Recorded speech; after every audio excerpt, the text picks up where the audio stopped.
হয়, আমি মাঝে মাঝে ভুলে যাই। হুম। তাহলে বেদাঙ্গের 6টি ভাগ, সেগুলো হচ্ছে শিক্ষা, ছন্দ, কল্প, ব্যাকরণ, নিরুক্তি এবং জ্যোতিষ। তাহলে আমরা কি জানতে পারছি, যে বেদের অঙ্গ বেদাঙ্গ, তারই একটি ভাগ হচ্ছে জ্যোতিষ। এবার এই যে আহ জ্যোতিষশাস্ত্র, জ্যোতিষশাস্ত্রের উল্লেখ আমরা সর্বপ্রথম পেয়েছিলাম হচ্ছে ঋগ্বেদে। ঋগ্বেদের প্রায় মানে বেশিরভাগ বিষয়ই জ্যোতিষ সংক্রান্ত আলোচনামূলক। তাহলে আমরা প্রথম জ্যোতিষের উল্লেখ পেয়েছি ঋগ্বেদে। এবার বেদের, তাহলে আমরা কি জানলাম, যে জ্যোতিষ শাস্ত্র সেটি হচ্ছে বেদের একটি মানে বেদেরই বেদাঙ্গের অংশ। তো এই বেদ রচনা কাল নিয়ে নানা মুনির নানা মত, বিভিন্ন জন বিভিন্ন রকম বলছেন যে বেদ কত বছর আগে রচিত হয়েছে। মোটামুটি কেউ কারোর মতে 3,500 বছর পূর্বে, বা কারোর মতে 5,500 বছর পূর্বে। তো আমরা মোটামুটি 5,500 বছর ধরেই চলবো, যে আজ থেকে 5,500 বছর আগে বেদ রচনা হয়েছে। এবং জ্যোতিষ শাস্ত্র মূলত বলা যেতে পারে যে খ্রিস্টপূর্ব 1400 শতকে কিন্তু জ্যোতিষ শাস্ত্রের প্রচার বা প্রসার কিন্তু ব্যাপক হারে হয়। এটা হলো। আচ্ছা, ভারতীয় জ্যোতিষের দুটো বিভাগ, একটা হচ্ছে গণিত আর একটা হচ্ছে দর্শন। গণিতের মধ্যে কি কি যাচ্ছে?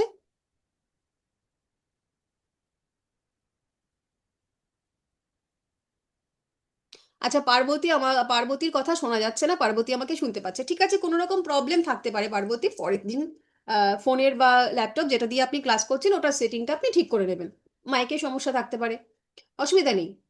শুনুন, ক্লাসটা শুনুন, তাহলেই হবে। আচ্ছা, তো দুটো বিভাগ ভারতীয় জ্যোতিষের, একটা হচ্ছে গণিত জ্যোতিষ, আরেকটি পার্ট হচ্ছে জ্যোতিষের দর্শন। এই গণিতের মধ্যে কি কি পড়ছে? গণিতের মধ্যে পড়ছে হচ্ছে পঞ্চাঙ্গ, মুহূর্ত, নক্ষত্র, ক্যালেন্ডার ইত্যাদি। আমরা জানি যে জ্যোতিষ শাস্ত্রটিকে বলা হয় হচ্ছে অ্যাপ্লাইড সায়েন্স। এই যে গণিত পার্টটা, সেটা কিন্তু পুরোপুরি সায়েন্স, একদম পিওর সায়েন্স, কেন কি এর মধ্যে পুরো ম্যাথটা রয়েছে। আর যে দর্শন যে পার্টটা, সেটা কিন্তু সায়েন্স নয়। এই বিষয়টা আমাদের কিন্তু বুঝতে হবে। অনেকেই জ্যোতিষটাকে সায়েন্স বলেন না, আবার অনেকেই পুরোপুরি সায়েন্স বলেন, কিন্তু জ্যোতিষটাকে আমরা অ্যাপ্লাইড সায়েন্স মেনেই চলবো। গণিতের পার্টটা কিন্তু পুরোপুরি সায়েন্স, কিন্তু দর্শনটা যেটা আমরা বিবেচনা করে চলবো, এরপরে আমরা জানবো কর্ম এবং কর্মফল নিয়ে যেটা আমরা আলোচনা করব, সেটা কিন্তু সায়েন্সের পার্ট নয়। এটা গেল।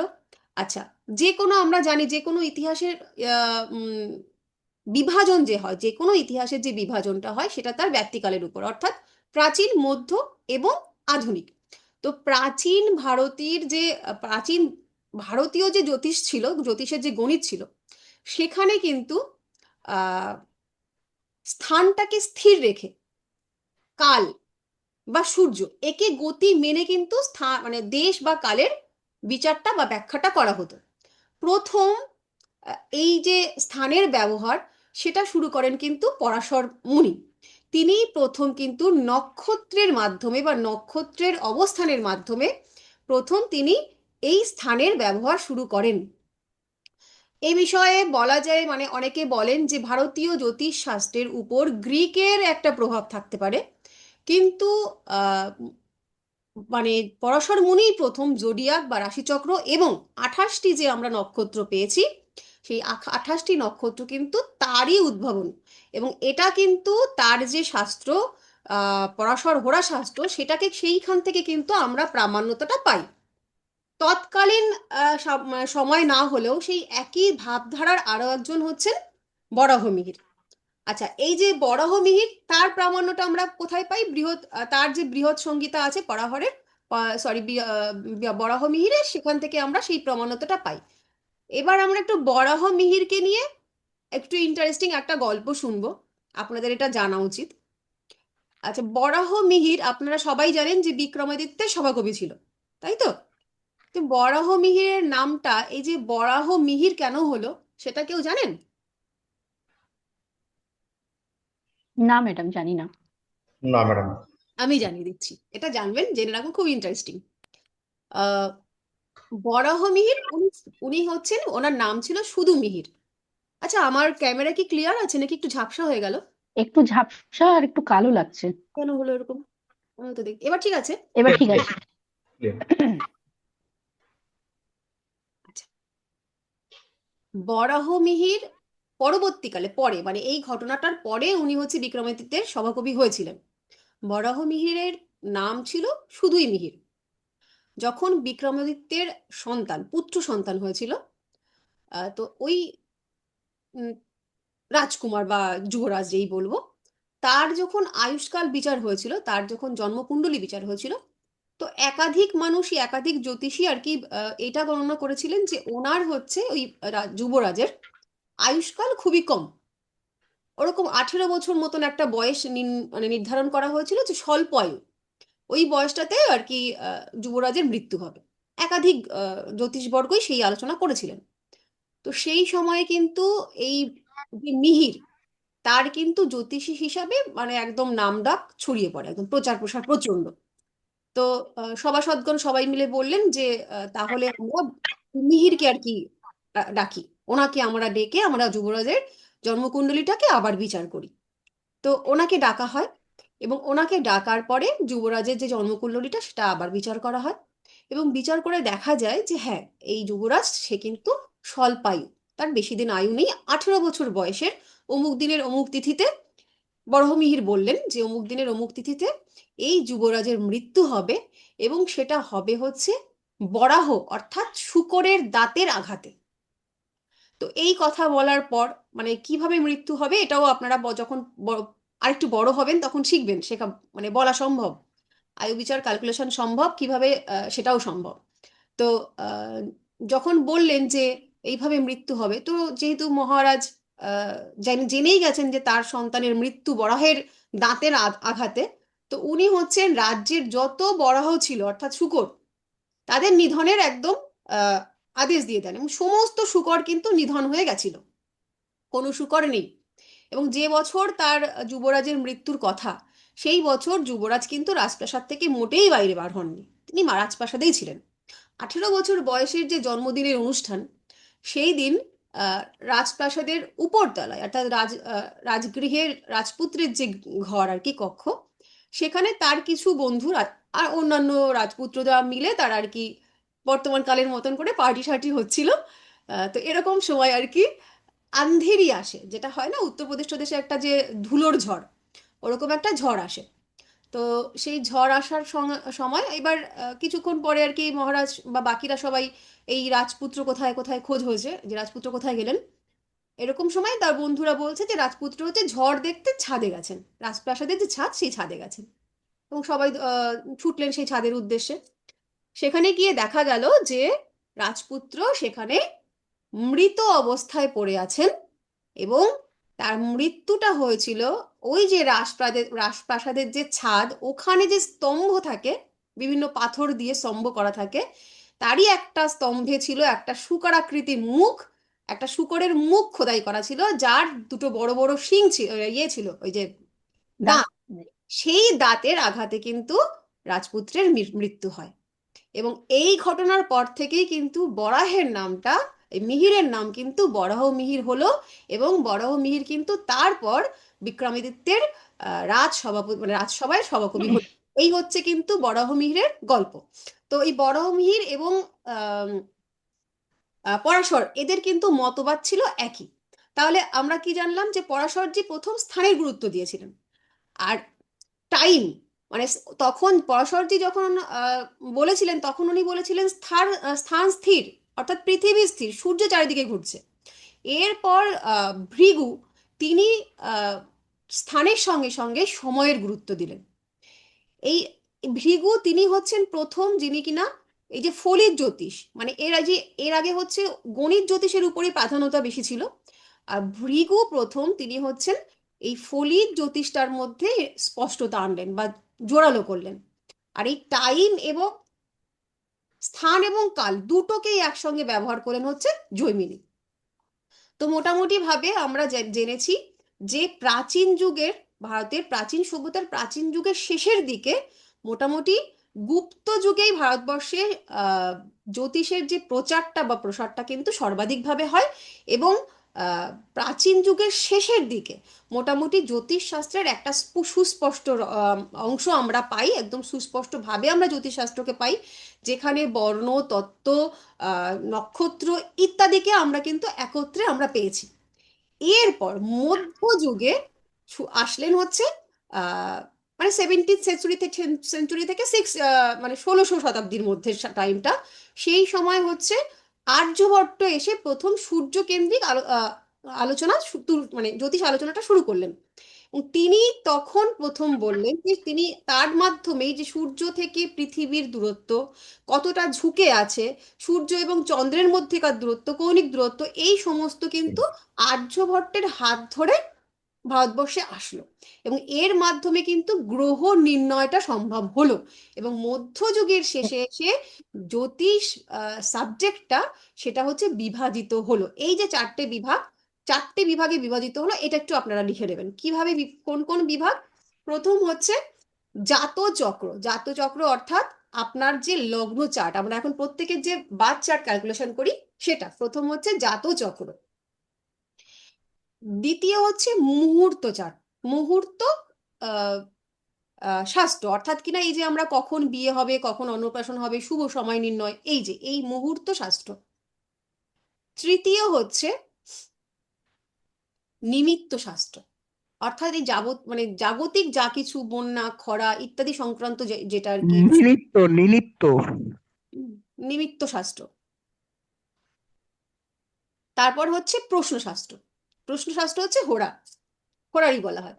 অর্থাৎ বর্তমান সময়ে একটি এই যে সময় এখন এই মুহূর্ত, ধরুন কারোর জন্মচার্ট নেই বা স্থানকাল পাত্র জানা নেই, তথাপি এই সময়ে একটি প্রশ্ন আপনি যদি চান জিজ্ঞেস করতে, বর্তমান ট্রানজিট অনুযায়ী সেটার হচ্ছে উত্তর দেওয়া সম্ভব, ওটাকে বলা হয় হোরারি বা প্রশ্ন চার্ট। এই চারটে বিভাগে কিন্তু বিভাজিত হলো মধ্যযুগের শেষে। এরপর এলো আধুনিক যুগ অর্থাৎ কিনা ব্রিটিশ কাল। এই ব্রিটিশ কালে কিন্তু আমাদের ম্যাডাম, এই মধ্যযুগের শেষে যে চারটে ভাগে বিভাজিত হলো, এটা কি আর্যভট্ট করলেন? আর্যভট্টের পরে হলো, আর্যভট্ট যখন এলেন তারপরে হলো। আর্যভট্ট করলেন কিনা এটা এই বিষয়ে কোনো মানে স্পষ্ট ধারণা নেই। আর্যভট্টের পরে এসে মধ্যযুগের শেষে এই বিভাজনটা হলো। তো ওই তার রকম মানে গুপ্ত যুগ, প্রাচীন যুগ আর মধ্যযুগ। প্রথমে প্রাচীন যুগ, তারপরে মধ্যযুগ, এবার আসছি আমরা আধুনিক যুগ। আধুনিক যুগটা অর্থাৎ ব্রিটিশ কাল। এই ব্রিটিশ কালে কিন্তু জ্যোতিষশাস্ত্রের কোনো রকম নতুন অধ্যায় কিছু হয়নি। পুরনো যা কিছু আমরা পেয়েছি সেটারই বারবার চর্চা বা আহ, পুনরায় চর্চা আর কি হয়েছে। তারপরে তার মাধ্যমে কি হয়েছে যে না, জ্যোতিষ শাস্ত্রের একটা আমরা সংগঠিত বা পরিমার্জিত রূপ পেয়েছি। এবং এই বিংশ শতাব্দীতে আমরা বিভিন্ন আহ, আহ, জ্যোতিষবর্গ যারা গণিত এবং এই ফলিক জ্যোতিষের একদম যারা কিনা পণ্ডিত ব্যক্তি, তাদের মধ্যে এনসি লাহিড়ী, বিভি রমন, কেপি মানে কৃষ্ণমূর্তিজি, রূপচাঁদ যোশী, এই সমস্ত মানুষজনদেরকে কিন্তু আমরা বিংশ শতাব্দীতে এসে পেয়েছি। তাহলে ভারতীয় জ্যোতিষ যেটা, সেটা হচ্ছে বেদ, বিজ্ঞান এবং আধ্যাত্মিকতার একটা কিন্তু সংমিশ্রণ। এটা কেবলমাত্র প্রেডিকশন করা নয়, বুঝতে হবে যে আধ্যাত্মিকতার সঙ্গে মানে নিজেকে হচ্ছে কানেক্ট করা। এইটা গেল আমাদের মোটামুটি ভারতীয় জ্যোতিষের ইতিহাসের একটা সামান্য অংশ। এটা আপনারা মোটামুটি বুঝেছেন? কারোর কোনো অসুবিধা হয়েছে বুঝতে? আমার লিখতে অসুবিধা হয়েছে, আর কিছু হয়নি। লিখতে অসুবিধা হোক, এই ভিডিওটা আপনারা পেয়ে যাবেন মানে যখন রেকর্ড পাবেন। দেখুন, এই যে প্রত্যেকটা ভিডিও আমি বলবো ক্লাস হয়ে যাওয়ার পরেও অন্তত একবার বা দুবার শোনার জন্য। কারণ ক্লাসে একরকম বুঝবেন, যখন পরবর্তীকালে আরো দুবার শুনবেন তখন কিন্তু কনসেপ্টটা পুরো ক্লিয়ার হয়ে যাবে। আর আজকের আরো ক্লিয়ার হয়ে যাবে। আজকের যে ক্লাস, এই ক্লাসটাতে তেমন ভাবে বোঝার কিছু নেই। এটা একদম মানে গল্পের মতন করেই আমি বলছি। বোঝার ক্লাস যখন শুরু হবে তখন কিন্তু অবশ্যই দুবার তিনবার করে শুনতে হবে। তো আমরা ভারতীয় জ্যোতিষের ইতিহাসটা পড়লাম। প্রথম মানে ব্রিটিশ লাইব্রেরির তথ্য অনুযায়ী ভারত মানে পুরো পৃথিবীতে আর কি পুরো পৃথিবীর মধ্যে প্রথম যে জ্যোতিষ যাকে পাওয়া যায়, যার নাম পাওয়া যায়, তার নাম হচ্ছে শ্বেত। তালবর্ষা একার থ। শ্বেত। হুম। প্রায় 700 মানে 5700 বছর আগে তার নাম পাওয়া গেছে। তাল হুম। বিস্ময়ে বয় হবে?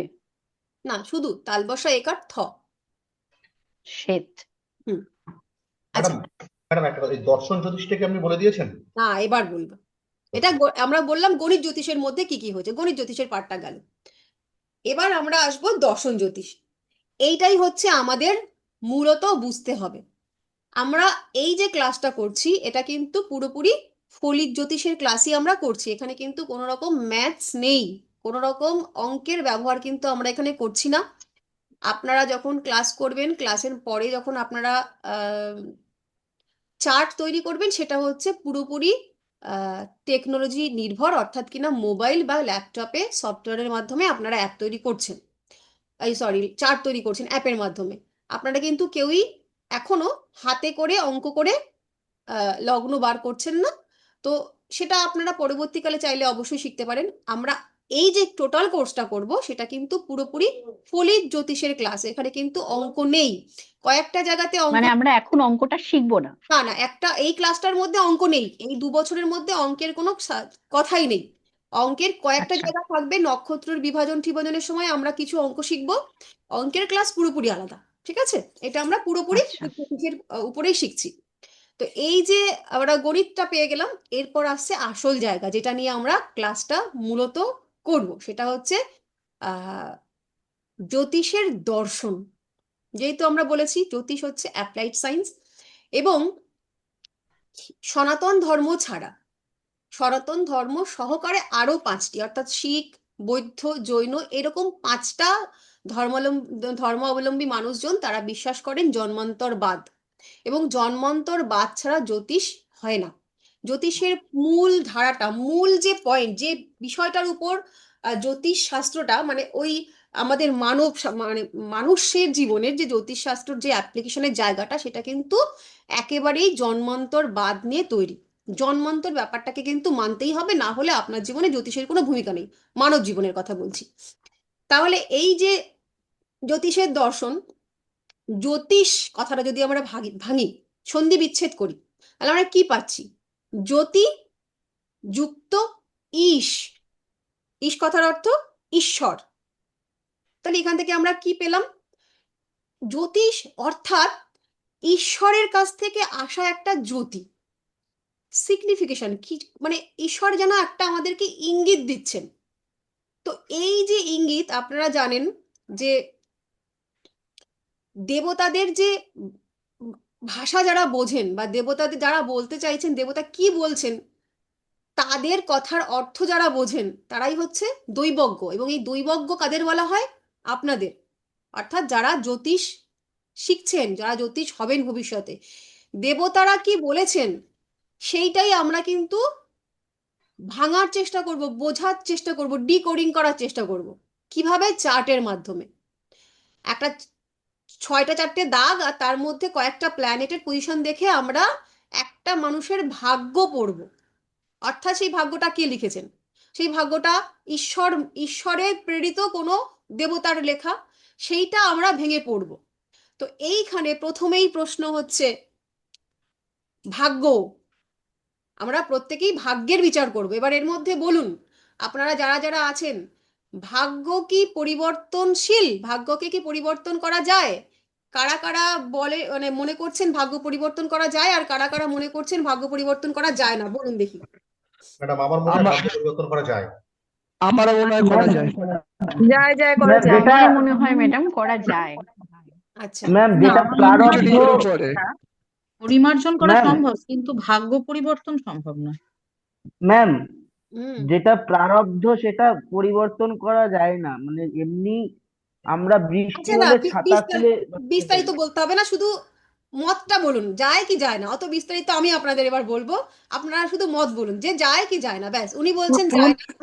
যায়, ভাগ্য টু চেঞ্জ সাম করা যায়, এক্সটেন্ট পরিবর্তন পসিবল, হয়। আচ্ছা, তাহলে টু বেশিরভাগ আমরা সাম কি পেলাম? এক্সটেন্ট।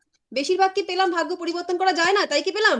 ভাগ্য পরিবর্তন করা, পরিবর্তন করা যায়। আচ্ছা, যায় যায়। আচ্ছা, ঠিক আছে, ভাগ্য পরিবর্তন করা যায়, ভাগ্য পরিবর্তন করা যায় না, এটা আমরা জানলাম। দুই পক্ষের দুরকম মতবাদ, ঠিক আছে। এবার আমরা তাহলে একটু বিস্তারিত জানার চেষ্টা করি যে আসলে ব্যাপারটা কি। তো ভাগ্য পরিবর্তন করা যায় এবং ভাগ্য পরিবর্তন করা যায় না, তার আগে আমাদের জেনে নিতে হবে যে ভাগ্য আসলে কি। এই যে ভাগ্য, ভাগ্য, এই ভাগ্যটা কি? ভাগ্যটা হচ্ছে আমাদের ভাগে যা পড়েছে, যেটা ভালো পড়েছে সেটাকে আমরা বলি সৌভাগ্য, আর যেটা খারাপ অংশ পড়েছে সেটাকে বলি আমরা দুর্ভাগ্য। এই কিভাবে পড়লো? এই যে বললাম যে আমাদের ভাগে পড়েছে, ফেললোটাকে, আর কিভাবে আমরা পেলাম? এইখানটাতেই প্রশ্ন, যেখান থেকে আমাদের জন্মান্তর ভাগ বা জন্মান্তর কথাটা চলে আসছে। ওই যে একজন বলল, বাচ্চা ছেলে, ও বলল প্রারব্ধ। তাহলে আমাদের এখানে জেনে নিতে হবে ভাগ্য কত প্রকার। ভাগ্য দু প্রকার, সকলে লিখবেন এখান থেকে, হ্যাঁ? ভাগ্য হচ্ছে দু প্রকার। দু প্রকার অর্থাৎ একটা হচ্ছে দৃঢ় ভাগ্য, আর একটা হচ্ছে অদৃঢ় ভাগ্য। আচ্ছা, দৃঢ় ভাগ্য এই কথাটা থেকে আমরা বুঝলাম যে এটা হচ্ছে শক্ত, এটা হচ্ছে কঠিন, এটা হচ্ছে অপরিবর্তনীয়। আর একটা বললাম সেটা হচ্ছে অদৃঢ় ভাগ্য, অর্থাৎ এটার পরিবর্তন সম্ভব, এটা নমনীয়, এটা প্রথমটার তুলনায় অতটা কঠিন নয়। তাহলে কারা এই দৃঢ় ভাগ্য এবং কারা এই অদৃঢ় ভাগ্য? দৃঢ় ভাগ্য হচ্ছে সেটা যেটা পরিবর্তন সম্ভব নয়। অর্থাৎ কিনা এই যে সমরেন্দ্র রায়, উনি জন্মগ্রহণ করেছেন ওনার বাবার সন্তান হয়ে, রৌনক জন্মগ্রহণ করেছে ওর বাবার সন্তান হয়ে, তারা নির্দিষ্ট, এটার পরিবর্তন সম্ভব নয়। বা এই যে রৌনকের যে সন্তান হবে এরপরে, পুত্র হোক কন্যা হোক, বা যদি হয়ে থাকে, তো তারা যারা যাদের হয়নি তাদের যারা হবে, এটা কিন্তু স্থির। অর্থাৎ জন্ম কার কোথায় হবে এটা স্থির, এটাকে বলা হয় প্রারব্ধ। প্রারব্ধ অর্থাৎ আপনার অতীত জন্ম বা জন্মগুলির একাধিক জন্মের কর্মফলের সমন্বয়ের মাধ্যমে যেটা আপনার জন্য ওয়েট করছে। হ্যাঁ, শুভেচ্ছা, কি বলছেন? হাত তুলেছেন, কিছু বলবেন? আচ্ছা, জন্ম পরিবর্তন সম্ভব নয়। আপনার কর্ম, অর্থাৎ আপনি এই জন্মে ঠিক কোন কর্মের মাধ্যমে অর্থ উপার্জন করবেন সঠিক, সেটা পরিবর্তন সম্ভব নয়, সেটা ফিক্সড। তারপর আপনার স্ত্রী অর্থাৎ বা স্বামী, কাকে আপনি বিবাহ করবেন, এটাও প্রারব্ধ, এটা পরিবর্তন সম্ভব নয়। যতই পাথর মালা কবচ পরে নিন, ওই কপালে যে ঝুলছে সেই ঝুলবে, কিচ্ছু করার নেই, হাজার চেষ্টাতেও পরিবর্তন সম্ভব নয়। এবং সন্তান, আপনার পুত্র সন্তান হবে না কন্যা সন্তান হবে, সেটাও ফিক্স। আপনি হাজার রাশিচক্র দেখে, দিন তিথি মেনে, ইত্যাদি ইত্যাদি অনেক পদ্ধতি অবলম্বন করার পরেও কিন্তু আপনি সেটাকে পরিবর্তন করতে পারবেন না। আর কি? মৃত্যু এবং মৃত্যুর কারণ, যেভাবে আপনি মৃত্যুগ্রহণ করবেন এবং তারপর কিভাবে আপনার মানে কত বছর পরে আপনার মৃত্যু হবে, সেটা কিন্তু পরিবর্তন সম্ভব নয়। তবে এখানে একটা কথা আছে, সুইসাইডিয়াল ডেথ, যদি আপনারা কেউ প্রশ্ন করেন যদি সুইসাইড করে, সেটা তো তার অনেক আয়ু থাকা সত্ত্বেও কেউ করতে পারে, সেটাও কি প্রারব্ধ? সেইটা কিন্তু প্রশ্নবোধক চিহ্নের মধ্যে পড়ছে। কারণ আপনার এই যে জন্মগ্রহণের পরে আপনার যে কর্ম হবে, প্রতিদিনের যে কর্মটা, সেই কর্মের উপর কিন্তু ঈশ্বরের কোনো ইচ্ছা বা হাত নেই, সেখানে কিন্তু আপনি স্বতন্ত্র বা স্বাধীন। তো আপনার মধ্যে ঈশ্বরের বাস আছে। এই যে আমরা আমাদের প্রত্যেকের শরীরের মধ্যে আত্মা রয়েছে, সেই আত্মা হচ্ছে পরমাত্মার অংশ, অর্থাৎ ঈশ্বরের অংশ, যার নাম আমরা দিয়ে থাকি বিবেক। প্রত্যেকটা খারাপ কাজ, প্রত্যেকটা ভালো কাজ, প্রত্যেকটা অন্যায় কাজের সময় আমাদের মধ্যেকার সেই ঈশ্বর সাড়া দিয়ে ওঠেন, সেই বিবেক সাড়া দিয়ে ওঠে। আমরা আমাদের বিবেকটাকে যদি মেরে ফেলি, তাহলে আমরা আমাদের ভেতরের ঈশ্বরকে মারার প্রচেষ্টা করছি। অর্থাৎ সেই ক্ষেত্রে কিন্তু এটা আমরা প্রারব্ধ ধরবো না।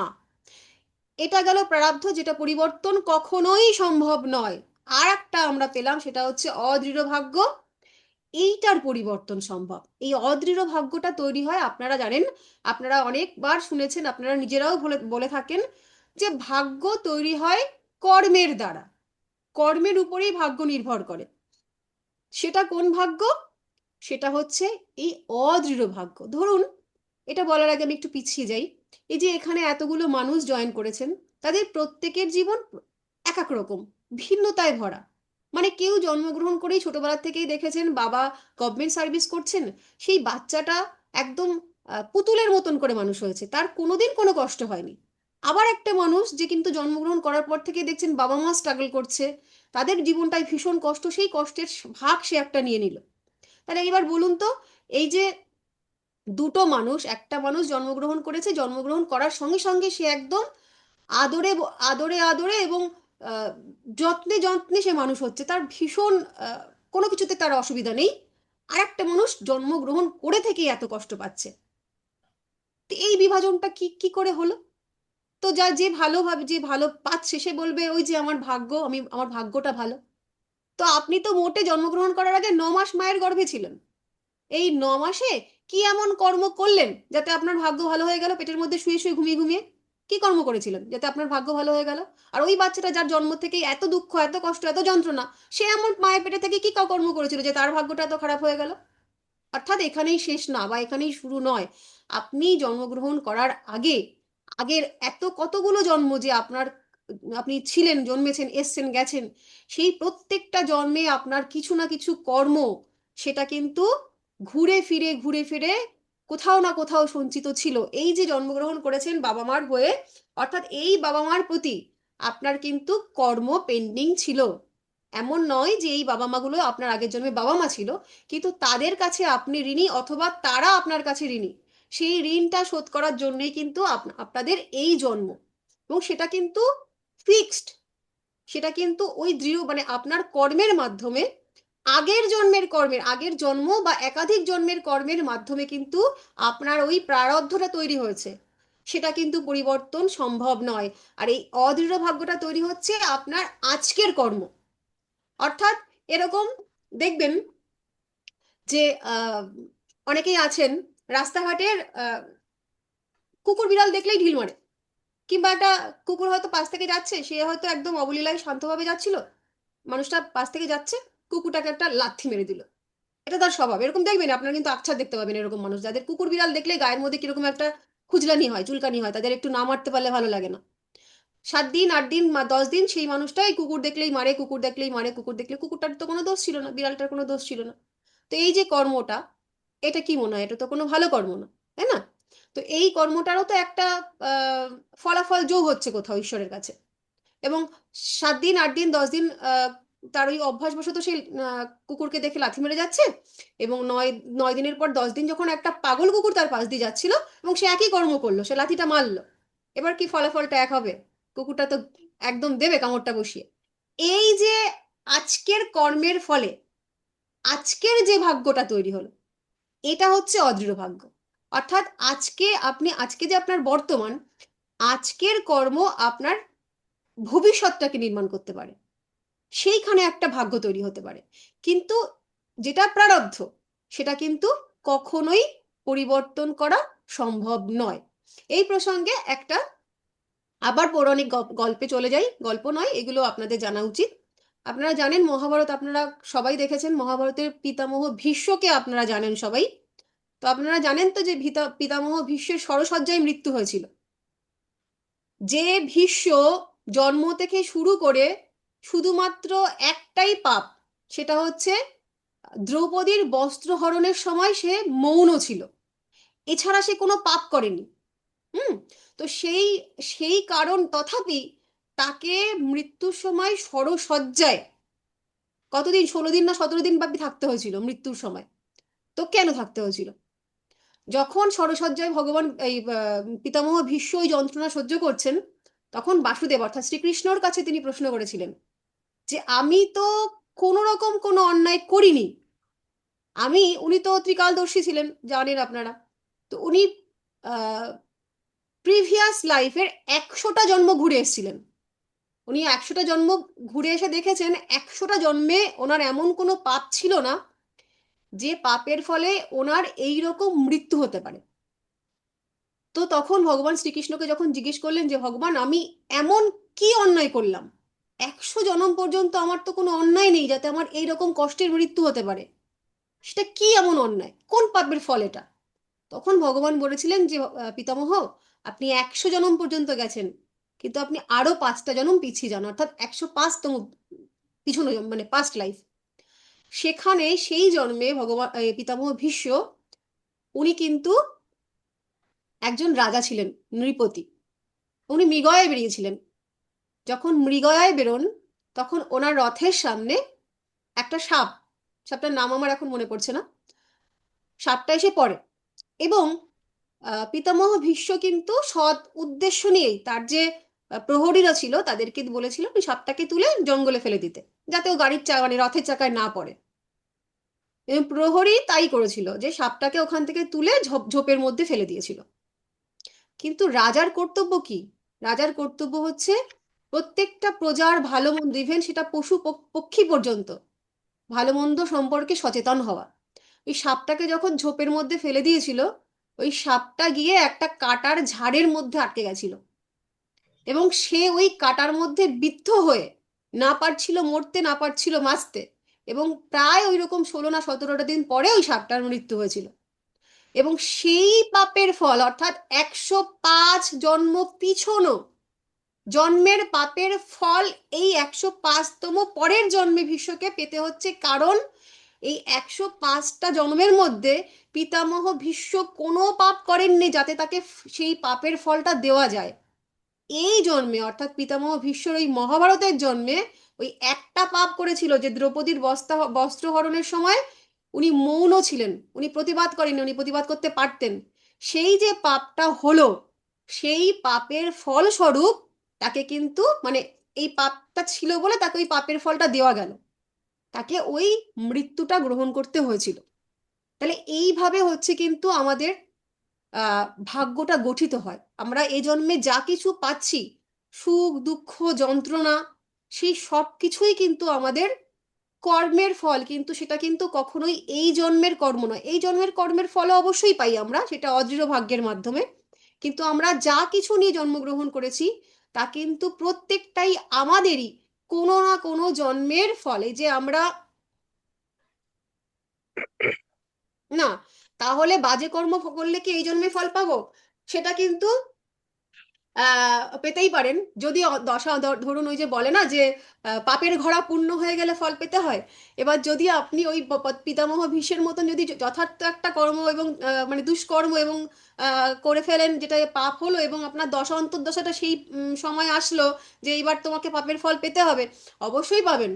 হ্যাঁ, আর যদি কিনা দেখা যায় যে যে সময় আপনি কুকর্মটা করেছেন, আপনি বলবো না, মানে আমরা সকলেই যে সময় আমরা কুকর্মটা করছি, তারপরে গিয়ে আমাদের বোধোদয় হলো, আমাদের বিবেক জাগলো যে না আমরা অন্যায় করে ফেলেছি। আহ আরো একটা ভগবান বলে গেছেন যে অন্যায় যদি পাপ তখনই হয়, একটা কর্ম পাপ কখন, যখন সেই কর্মটা করার পরে আপনার মধ্যে অনুশোচনা তৈরি হবে, আপনি বুঝবেন যে এটা ভুল হয়েছে, এটা ঠিক হয়নি। এই যখন অনুশোচনাটা করলেন তখনই কিন্তু পাপের ক্ষয় শুরু হলো, যদি আপনি ঈশ্বরের কাছে ক্ষমা প্রার্থনা করেন, এবং তারপরে যদি আপনার কর্ম সুকর্ম হতে শুরু করে, তাহলে আর পাপের যে পাপটা করেছিলেন সেই পাপের ফলটা আপনার এই জন্মে পাওয়া হলো না, কারণ আপনি অনেক ভালো কাজ করে ফেলেছেন, ভগবান স্কোপ পেল না আপনাকে দেওয়ার, এটার জন্য আপনাকে আবার জন্মগ্রহণ করতে হবে। কিন্তু যদি আপনি পাপ করছেন এবং সেটার কোনো রকম রেকটিফিকেশন করছেন না, পুনরায় পুনরায় পুনরায়, তখন ভগবান বলবেন তবে রে বেটা, এতই সহজ পাবেন। কিন্তু কোনটা যে কোন, আসলে আমাদের শাস্ত্রের অনেক অনেক কিছুই তো নষ্ট হয়ে গেছে। আর তারপরে হচ্ছে সঠিক ব্যাখ্যার লোক আমরা পাই না, যে শাস্ত্রজ্ঞ আমাদেরকে বলে দেবে যে এইটাই হচ্ছে, যেমন কি আমরা জানি যে আহ, ধর্ষণ করলে মৃত্যুদণ্ড, এটা যেমন ফিক্সড, খুন করলে যাবজ্জীবন কারাদণ্ড ফিক্সড। আমরা জানি না কোন পাপের কি ফল হয়, আমাদের কাছে জানা নেই যে ওই পাপটা করলে পাপের ফল হিসাবে আমি এই প্রায়শ্চিত্তটা পাচ্ছি, এই করছি। ওই যে যেমন বললাম যে একটা বাচ্চা জন্মগ্রহণ করলো, জন্মগ্রহণ করার পর থেকে দেখা গেল যে মা হচ্ছে আহ, পাগলি, বাবা সে হচ্ছে প্রতিদিন ইয়ে খেয়ে, কি বলে, মদ খেয়ে পড়ে থাকে, মাকে এসে পেটাচ্ছে, বাচ্চাটার জীবন একদম দুর্বিষহ। কি পাপ করেছিল এই বাচ্চাটা 9 মাসে? এ তো এরকম ভাবে হতে পারে না, ছিল তো তার কর্ম সেই প্রিভিয়াস লাইফগুলোতে। তো এইভাবে হচ্ছে আমাদের ভাগ্যটা তৈরি হয়। আর এই ভাগ্যতে তাহলে আমরা বুঝতে পারলাম প্রতিকার কখন সম্ভব আর কতটুকু সম্ভব। কখনোই আপনারা প্রত্যেকেই যখন কাজ করবেন জানবেন যে আপনাদের জীবনে যখন এই ক্লায়েন্টরা আসবেন বা আপনাদের নিজেদেরও যে প্রশ্নগুলো থাকে, সরকারি চাকরি আমার হবে কিনা, আমি একটা মানুষকে ভালোবাসি, সেই ভালোবাসার মানুষটাকে আমি বিয়ে করতে পারবো কিনা, এই ধরনের প্রশ্ন প্রচুর আসে। তো তার জন্য আপনাকে দেখে নিতে হবে চার্ট, ওই জন্ম চার্ট। এই এই জন্ম চার্টে যে কম্বিনেশনগুলো থাকবে, ধরুন সরকারি চাকরি, একটা স্কুলের ফার্স্ট বয়, আমরা তাকে ধরে নেওয়া উচিত যে তার সরকারি চাকরি হওয়া উচিত। কিন্তু যদি কম্বিনেশন তার চার্টে না থাকে, হিরে চুনি পান্না মুক্ত যাবতীয় তাকে যদি মানে কি বলে কবচ করেও পরিয়ে দেন, সারা শরীরে তার ধারণ করিয়ে দেন, সম্ভব নয়। যদি চার্ট যদি বলে সম্ভব তবেই সম্ভব। যদি চার্ট বলে যে সরকারি চাকরি যোগ নেই, হাজার রেমেডি করেও কিন্তু পরিবর্তন সম্ভব নয়। তো এইটা কিন্তু আপনাদের মাথার মধ্যে, জ্যোতিষের প্রথম দিন আপনারা জ্যোতিষ হতে চলেছেন খুব শীঘ্রই, তো আপনাদের কিন্তু সেটা বুঝে নিতে হবে যে প্রতিকারের দ্বারা সমস্ত কিছু সম্ভব নয়। আমরা বুস্ট আপ করতে পারি যদি সম্ভাবনা থাকে, সম্ভাবনা না থাকলে কিন্তু কোনো রকম ভাবেই সম্ভব নয়। আপনার কর্মের মাধ্যমে আপনারা যখন পড়বেন এরপরে যে আহ, প্রত্যেকটা মানুষের এই যে বললাম জন্ম চার্টের মধ্যে 9টা গ্রহ কিন্তু তারা 12টি ভাবের মধ্যে বিরাজমান থাকে, বা অনেক সময় আরো কমে, এক একটা ঘরে হয়তো 2-3 জন গ্রহ অবস্থিত থাকলো। তো এই যে বিভিন্ন গ্রহ বিভিন্ন ভাবে অবস্থান করে একটা নির্দেশ দিচ্ছে, ওই যেটা বললাম যে ঈশ্বরের জ্যোতি, ঈশ্বর বলে দিয়েছেন, সেই বলে দেওয়াটাকেই আমাদের বুঝতে হবে। এই যে আমরা মানুষগুলো আজকে জ্যোতিষ শিখতে আগ্রহী হয়েছি, জ্যোতিষ শিখতে চাইছি, আমাদের কি মনে হয় যে আমার ইচ্ছে, আমার ছোটবেলা থেকে খুব আগ্রহ, এটা আমার ইচ্ছে, না এটা আপনার ইচ্ছে নয়।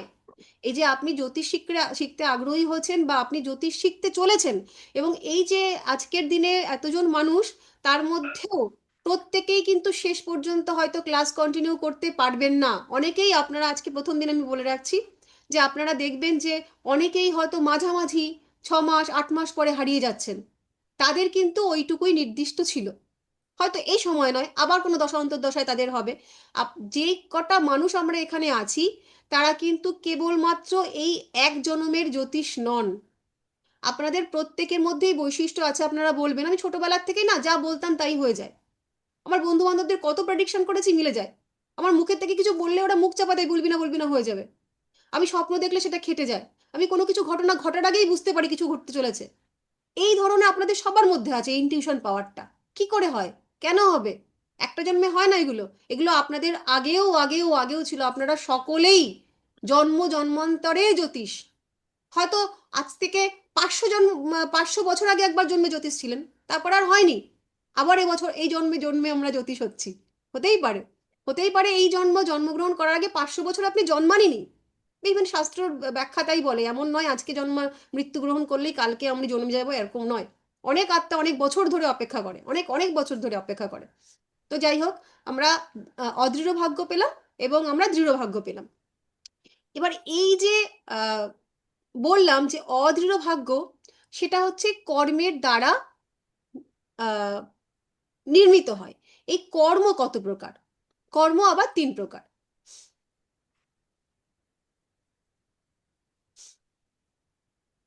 একটা হচ্ছে প্রারব্ধ কর্ম, একটা সঞ্চিত কর্ম, আর একটা হচ্ছে নিত্যকর্ম। প্রারব্ধ কর্মটা আপনাদেরকে এইমাত্র বললাম, আমার স্বপ্ন খুব সত্যি হয়। কার সত্য? রামান দত্ত। আচ্ছা, হবেই।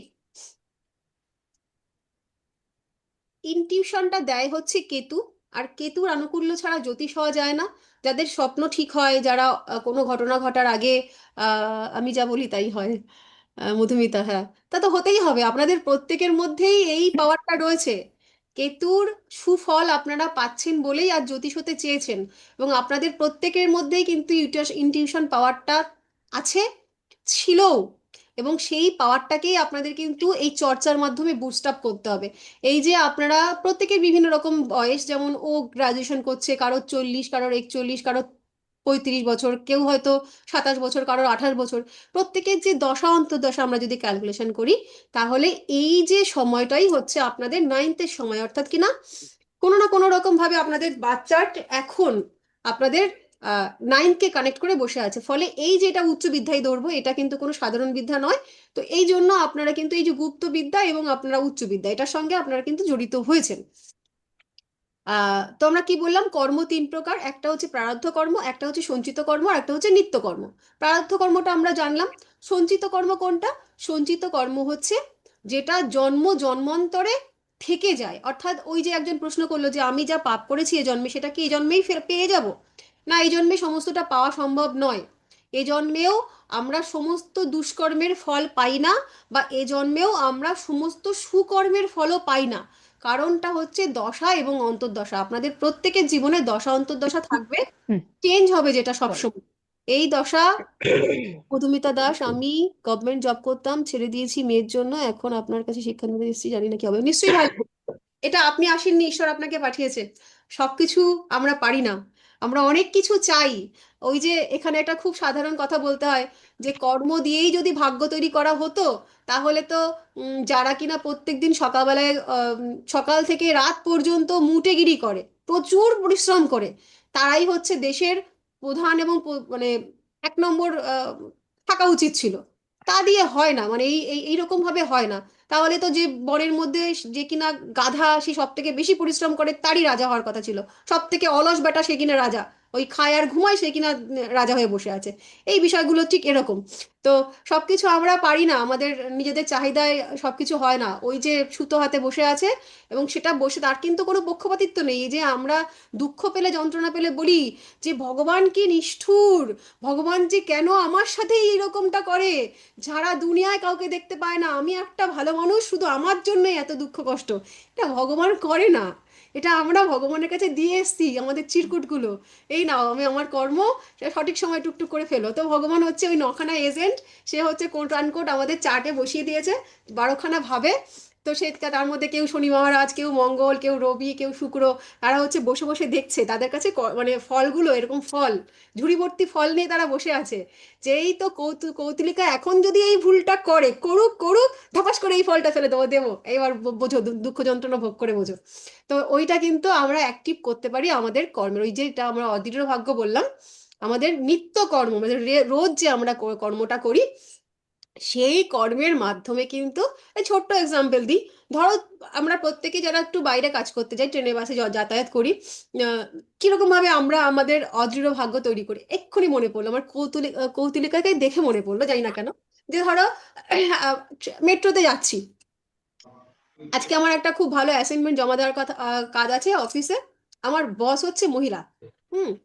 তো মেট্রোতে করে যাচ্ছি, প্রচন্ড ভিড়, এক মহিলার সঙ্গে অকারণ, আমার কোনো দোষ নেই, আমি বসতে যাব, মহিলাটা দুটো ছড়বছর কথা আমায় বলে দিল।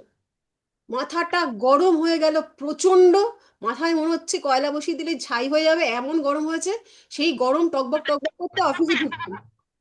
অফিসে ঢোকার পরে, যেখানে আমার উচিত ছিল যে আজ একদম আমার ভিতরে যত রসগোল্লা, মধু, কেক ইত্যাদি মিষ্টত্ব যা যা আছে সব ঢেলে বসের সামনে গিয়ে একদম সুন্দরভাবে প্রেজেন্টেশন করব, সেখানে ব্যাং মাথা তো এমনি গরম হয়েছিল। আর ম্যাডাম যাওয়ার পরে হয়তো 1 মিনিট লেট হয়েছিল ওই মহিলার চক্করে পড়ে, ম্যাডাম এমন একটা ঝাড় দিল, যা কিছু আমার ছিল উল্টে আমি ম্যাডামের উপর মিষ্টি দেওয়ার বদলে করলা দিয়ে ফেললাম।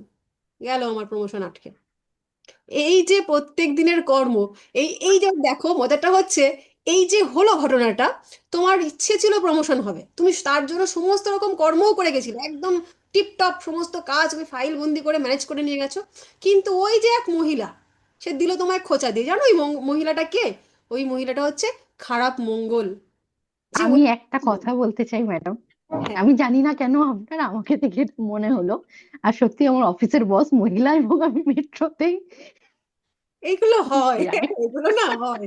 তো এই যে এই বিষয়গুলো, ওটাই বললাম যে প্রত্যেকটা গ্রহ না এরকম আমাদেরকে দিয়ে কিছু না কিছু করানোর জন্য বসে আছে। হ্যাঁ, তারা হচ্ছে ওই দশা অন্তর্দশায় আমাদের ইনফ্লুয়েন্স করে যে এটা করো, এটা করো। বিশেষ করে তো রাহু, রাহু আমাদের বর্তমান জগতে, এই যে বর্তমান সমাজটা পুরোই অ্যাকচুয়ালি, আমাদের এই সময়টার প্রাধান্য দেওয়া উচিত ছিল শনি মহারাজের। কারণ বর্তমান সময়ে একদম ছোট শ্রেণীর মানুষ থেকে শুরু করে উপর লেভেলের মানুষ পর্যন্ত প্রায় প্রত্যেকেই কিন্তু আমরা প্রচণ্ড কায়িক পরিশ্রম করি। কেউ কিন্তু আর আগে রাজা বাদশাদের মতন, আমার বাবার 200 বিঘে জমি ছিল, আমার বাবার লাঠিয়াল ছিল, বসে বসে খেয়েছি, মাছ ধরেছি, এই গল্পে এখন আর কেউ নেই। সবাই পরিশ্রম করে চলেছে। মহিলা পুরুষ এবং একটু বাচ্চা যারা মোটামুটি উচ্চ মাধ্যমিক দিয়ে ফেলেছে তারপরে থেকেও তারা শুরু করেছে কিছু না কিছু আমরা পার্ট টাইম জব করব। তো সেখানে উচিত ছিল আমাদের শনি মহারাজের প্রাধান্যতাটা দেওয়া এই সময়, কিন্তু পারছি না, আমরা পারলাম না। আমরা সবাই রাহুগ্রস্ত হয়ে গেলাম। কিভাবে? এই যে ক্লাসটা 1.5 ঘন্টা, আজকে বেশ মজা মজা লাগছে, নতুন নতুন কথা শুনছি। ক্লাসটা শেষ করব, করেই আমরা সবাই কি করব, উফ বাবা, খাতাটা বন্ধ করব, খাটে শুয়ে পড়বো। শুয়ে করেই কি করব, মোবাইলটা দেখি কে কে হোয়াটসঅ্যাপ করেছে। এই যে মোবাইল, এই মোবাইলটা কার? রাহুর। ইন্টারনেটটা কার? রাহুর। আমাদের জীবনে যা কিছু ডগমগ এখন সব কিছু রাহুর। আর আমরা প্রত্যেকেই একেবারে যতই সাত্ত্বিক হই, যতই আমাদের মধ্যে রজোভাব থাক, মানে যতই আমাদের তমস ভাবটা কম থাকুক, তথাপি না রাহুর জন্য আমরা কিন্তু তমসামুক্তই হয়ে যাচ্ছি। আমাদের রাতে ঘুমোতে ঘুমোতে 3টে বাজে, সকালবেলায় উঠতে উঠতে 8টা বাজে। অর্থাৎ আমরা যে শাস্ত্রোক্ত সময়, যে সূর্য উদয়ের 48 মিনিট, 2 মুহূর্ত আগে আমাদের বিছানা ত্যাগ করতে হবে, আমরা কেউ পারছি না। পুরো একদম মানে কলির যা যা আহ, করণীয় আমরা তাই করছি। আমরা ধর্ম বিরুদ্ধ, আমরা আধ্যাত্মবাদ জীবনযাপন করছি। ফলে এই এই সমস্তগুলো হবে, এবং হওয়ার জন্য এই যে প্রত্যেকটা মানুষের জীবনে আমাদের ওই যেটা বলছিলাম, গ্রহ, ওই কতগুলো নক্ষত্র এবং কতগুলো গ্রহ তারা আমাদের চার্টে বসে বসে খোঁচাচ্ছে, এটা করো, এটা করো, এটা করো। কিন্তু আমরা যদি একটু আধ্যাত্মিকতার সঙ্গে, এখানে আর একটা বলবো যে আমরা যারা যারা এই জ্যোতিষটাকে এবার আমরা শিখতে চলেছি বা প্রফেশন করব ভাবছি বা জানবো ভাবছি, তাদের কিন্তু প্রথম কথা হচ্ছে এটা বিশ্বাস করতে হবে যে আমরা কিন্তু কেউ নিজে করছি না। এটা কিন্তু এতদিনে ঈশ্বর আমাদের কি বলবো পারমিশন দিলেন, যে নাও আমি তোমাদেরকে এইবার পারমিশন দিচ্ছি, আমার ভাষা তোমরা বোঝো। তো সেই কারণে আমরা পারছি। এবং এই জন্য কিন্তু আমাদের প্রত্যেককেই আধ্যাত্মিকতার সঙ্গে নিজেকে কানেক্ট করতে হবে। আমরা কিন্তু শুধুমাত্র একটা যন্ত্র, এই যন্ত্রটা 24টা গুণ দিয়ে আমাদের এই যন্ত্রটা তৈরি হয়েছে, অর্থাৎ এই মানব শরীর, এবং তার মধ্যে পরমাত্মার অংশ একটা আত্মা এই রয়েছে, টু কানেক্ট আমাদের পরমাত্মা। আমরা এই জন্মগ্রহণ করার পরে সব ভুলে গেছি। এই মায়ায় এ বাবা, এ মা, এ বয়ফ্রেন্ড, এ বর, এ বস, এইগুলো নিয়ে থেকেছি, অথচ এক্ষুনি চোখ বন্ধ করলে আমাদের কিচ্ছু না, আমাদের কিচ্ছুই না, এই পৃথিবীটাও আমাদের না। সেটা আমরা ভুলে গিয়ে ক্রমশ আমরা পরমাত্মা থেকে সরে সরে যাচ্ছি। তো আমাদের কিন্তু এখন থেকে যে কটা মানুষ আমরা আজকে এই যে জয়েন করলাম, আমাদের কিন্তু ধীরে ধীরে আমাদের সেই আধ্যাত্মিকতার সঙ্গে কানেক্ট করতে হবে। তার জন্য কি সংসার টংসার ছেড়ে দিয়ে একেবারে সারাদিন জপ তপ করতে হবে না, তা নয়। কিন্তু আপনার যে ইষ্ট, যাকে আপনি মাঝে মাঝেই ভুলে যান, খুব যখন বিপদে পড়েন তখন ঠাকুর ঠাকুর ঠাকুর ঠাকুর একটু করে দাও প্লিজ প্লিজ, এবার একটু বাঁচিয়ে দাও। আর তারপরে যখন একটু ভালো হয়ে গেল সমস্ত সমস্যা, আবার ভুলে গেছি, আবার 2-4 মাস ভগবানের সঙ্গে কোনো কানেকশন নেই, আবার বিপদে পড়লাম, চললাম বড় মার কাছে, ফুল বাতাসা দিয়ে আসি তবে যদি একটু ভালো হয়। এরকম নয়। ধীরে ধীরে আস্তে আস্তে আমাদেরকে প্রত্যেক দিন ভগবানের সঙ্গে একটু একটু করে কানেকশনটা তৈরি করতে হবে, কারণ উনি চাইছেন এই যারা যারা আপনারা জ্যোতিষ হতে এসছেন, ইভেন আমি, ইভেন যারা এখনো পর্যন্ত জ্যোতিষ হয়ে রয়েছেন, তাদের প্রত্যেকেরই একটাই সিগনিফিকেশন এই লাইফে, যারা আমরা জানি যে আমাদের পারপাস অফ লাইফ কি আমরা জানার চেষ্টা করি, আমাদের সকলেরই এখন সময় এসেছে মোক্ষের দিকে হাঁটার। অর্থাৎ আপনাদের প্রত্যেকের জীবন, আমি জানি না ব্যক্তিগতভাবে, কিন্তু আপনারা জানেন কোনো না কোনো দিকে ঘাটা, কোনো না কোনো জায়গায় একটা বড় সড়ো কষ্ট আছে, যেটা আপনি জানেন আর কেউ জানে না। এই কষ্টটা দিয়ে রেখেছেন ঈশ্বর কিসের জন্য জানেন? যাতে ওই কষ্টর জন্য যখন একাধিক কষ্ট চলে আসে না জীবনে, একটার পর একটা কষ্টই আসতে থাকে, তখন এসে মনে হয় এই জগৎ সংসার মিথ্যায়, আমার কিচ্ছু না, কেউ আমার নামই কারণ না, একমাত্র ঈশ্বরই সত্য। এবং ঈশ্বর সেটাই চাইছে যে এইবার বাছা আয় আমার কোলে। তো সেইভাবে আস্তে আস্তে আমাদের কিন্তু মোক্ষের দিকে হাঁটাটা শুরু করতে হবে। এর মাধ্যম আপনাদের হাতে ধরিয়ে দিয়েছে জ্যোতিষশাস্ত্র। যত জ্যোতিষ পড়বেন, জ্যোতিষ কিন্তু প্রেডিকশনের শাস্ত্র নয়, মানে জ্যোতিষ পড়ছি আমার ভাগ্য বলে দিলাম, টাকা পয়সা বাড়ি গাড়ি, 4টে গাড়ি 4টে নারী সব হবে যদি চান।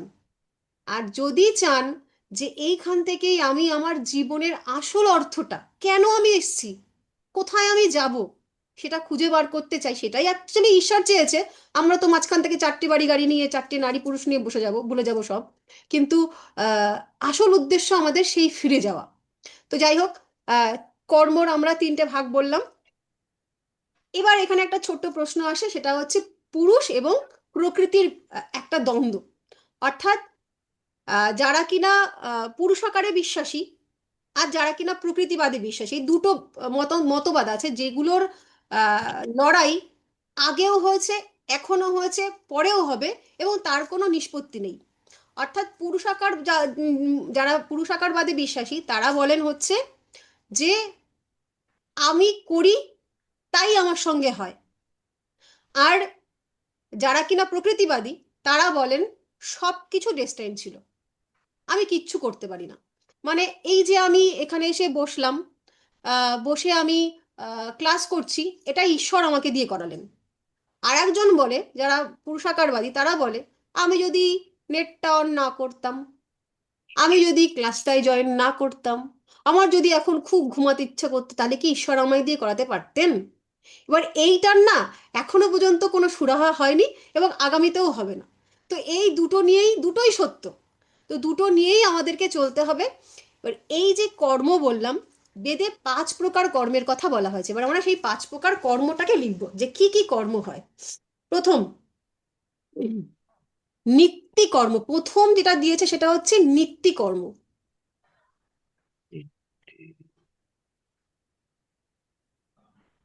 এই নিত্যি কর্ম কোনটা?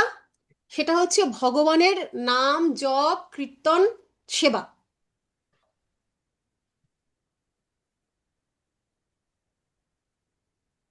দেখুন, বেদে কর্মকে 5টা ভাগে ভাগ করেছে।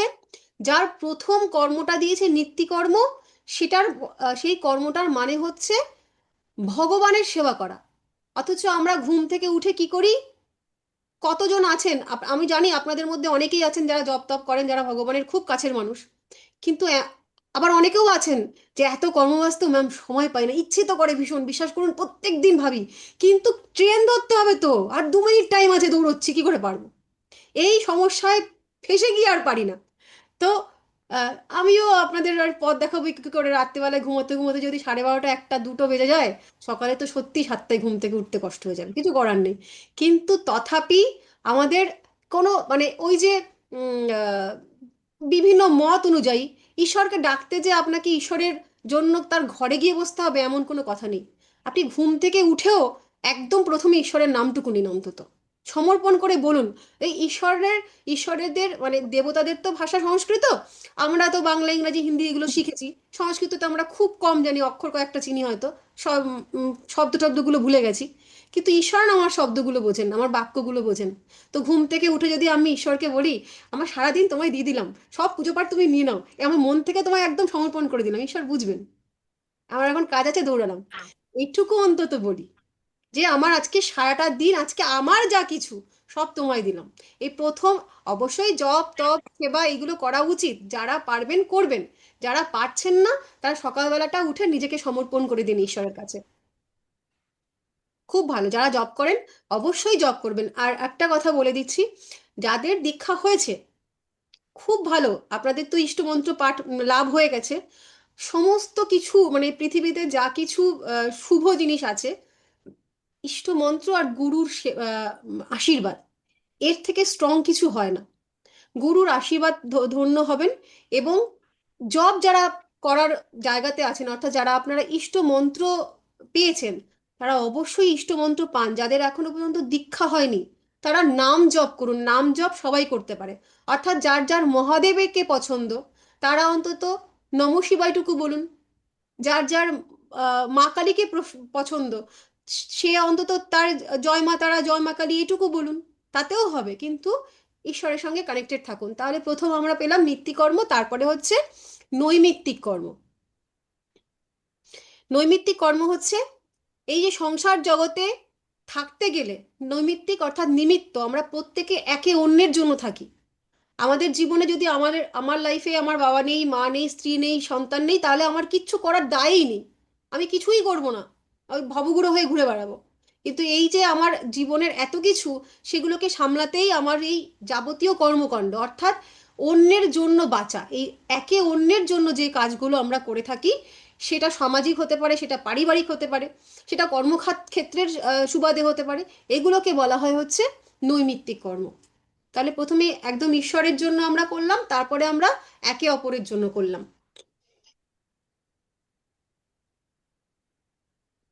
এরপর হচ্ছে কাম্যী কর্ম। কাম্যী কর্ম, কাম্যী কর্ম অর্থাৎ কামনা থেকে যার জন্ম। অর্থাৎ আমাদের জীবনে যা কিছু চাওয়া পাওয়া তৈরি হচ্ছে, সেই চাওয়া পাওয়ার জন্য আমরা যে সমস্ত কর্ম করি, চাওয়া পাওয়া পূরণের জন্য। অর্থাৎ আমার কালকে একটা অ্যান্ড্রয়েড, এখন কি বলে, অ্যাপেলের ফোন কিনতে হবে, কালকে একটা রয়্যাল এনফিল্ড কিনতে হবে, মেয়েদেরকে এতগুলো স্কিন প্রোডাক্ট কিনতে হবে, ও ছেলের জন্য এটা কিনতে হবে, মেয়ের জন্য ওটা কিনতে হবে, শাশুড়ি একটা বালা চেয়েছে কবে থেকে দেওয়া হয়নি, এই যে এত কিছু যাবতীয় আমাদের চাহিদা পূরণের জায়গা, সেই কারণে আমরা যে সমস্ত কর্ম করছি, কাম্য কর্ম। এরপরে আসছে কর্তব্য কর্ম, অর্থাৎ স্বামী হিসাবে স্ত্রীর কর্ম, মা হিসাবে সন্তানের প্রতি কর্ম, যা কিছু কর্তব্য কর্ম।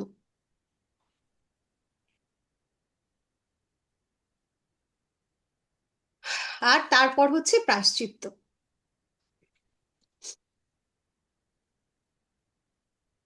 সারাদিন আমরা যা কিছু করলাম, জ্ঞানত অজ্ঞানত, অনেক পাপ আমাদের দ্বারা হয়ে গেল, আমরা জানি না সেগুলো।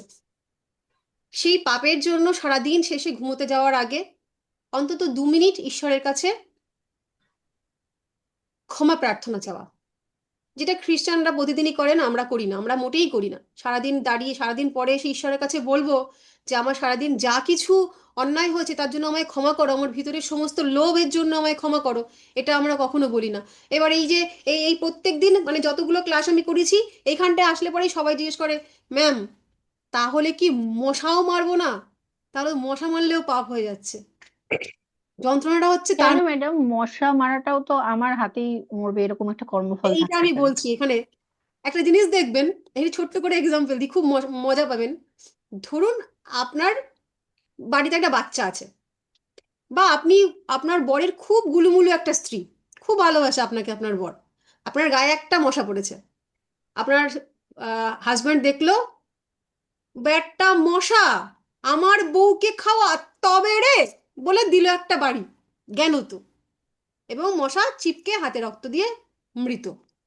এই যে মারলো, এই মারার সময় আমরা প্রত্যেকে, আমরা যারা যারা এই কর্মগুলো করি, আমি করি, আপনি করি, করেন, সবাই করি, আমরা মশাটাকে মারলাম, মারার পরে আমাদের মধ্যে একটা পৈশাচিক আনন্দ তৈরি হয়, আমরা বুঝি না, আমাদের সাবকনসিয়াস মাইন্ডে তৈরি হয় যে ওইটাকে মারার পরে আমি ওকে শাস্তি দিলাম কারণ ও আমার প্রিয় মানুষটার রক্ত খাচ্ছিল, ওকে আমি মেরেছি, বেশ করেছি, এটা পাপ, 100% পাপ। কিন্তু জন্ম জন্মান্তরে আমাদের ডিএনএ এর মধ্যে ঢুকে গেছে যে এখানে ব্রেন আমাদের সংকেত পাঠায়, এখানে চুল করছে মানে মশা হতে পারে, দাও বাড়ি। এটা কিন্তু আমরা কনসিয়াসলি করি না, এটা আমাদের হাত চলে যায়, হাত চলে গেল, মরে গেল, সেটা কিন্তু সরাসরি পাপ নয়। কিন্তু ঠাস করে মেরে মারবো, ওখানে আমরা তো ফু দিতে পারতাম, কিন্তু ওটা আমাদের ডিএনএ এর মধ্যে ঢুকে গেছে যে মশা পড়লে মানেই মারতে হবে। যখন আমরা ইচ্ছাকৃত জ্ঞানত মারছি, আমার হাতের দ্বারা যেটা এমনি মারা পড়লো, যে চুলকাচ্ছিল বলে, ওখানে ভগবান শ্রীকৃষ্ণ বলেছেন যে আপনি যখন নিজের আত্মরক্ষার্থে বা খাদ্য গ্রহণের উদ্দেশ্যে যদি কোনো হত্যা করেন, এই যে পশু হত্যা, মৃগয়া করা হতো আগে, যখন শ্রীরামচন্দ্র মৃগয়া করতেন, এবং উনি তো মাংস ভক্ষণ করতেন, তো সেটাই কি পাপ নেই? যদি খাদ্যের উদ্দেশ্যে বা আত্মরক্ষার উদ্দেশ্যে করা হয়, সেটাই কিন্তু ওই পাপটা নয়। কিন্তু যদি জ্ঞানত কোনো অন্যায় আমরা করি, সেটাই পাপ। তো পাপের তো অনেক বড় লিস্ট আছে আমাদের শাস্ত্রে। ধরুন আপনি কাউকে আন্তরিকভাবে দুঃখ দিলেন, কাউকে অপমান করলেন, কাউকে খুব পীড়াদায়ক যন্ত্রণা মানে কষ্ট দেওয়া দায়ক কথাবার্তা বললেন, সেটাও আপনার মহাপাপ। আপনার জন্য একটা মানুষ, এই যে পৃথিবীতে কত সুইসাইড হয়, সেই কারণগুলো কি ভীষণ বড় বড়? ভীষণ বড় বড় নয়, কিন্তু একটা ছোট্ট কথায় একটা মানুষ মারা যেতে পারে। ইদানিং যে একটা ভাইরাল হয়েছে একটা পোস্ট, একটা মানুষ একটা দুষ্কর্ম করেছে, কি কাকা বলে তাকে ডাকা হচ্ছে, ভাইরাল হচ্ছে ভাইরাল হচ্ছে, এবার কালকে দেখলাম যে তার স্ত্রী এবং কন্যাকে নিয়েও পোস্টটা দিয়েছে। একটা কাকা বাইক রাইডারে যাওয়ার সময় একটা কাজ করেছে, এটা আপনারা মনে হয় অনেকেই দেখেছেন। এবার এই মানুষটা যদি এই যারা যারা এফবিতে এই পোস্টটা ভাইরাল করছে, তাদের কারণে সুইসাইড করে, দায় কার? তো এই যে ছোট্ট ছোট্ট মানে এগুলো কিন্তু প্রত্যেকটাই পাপ।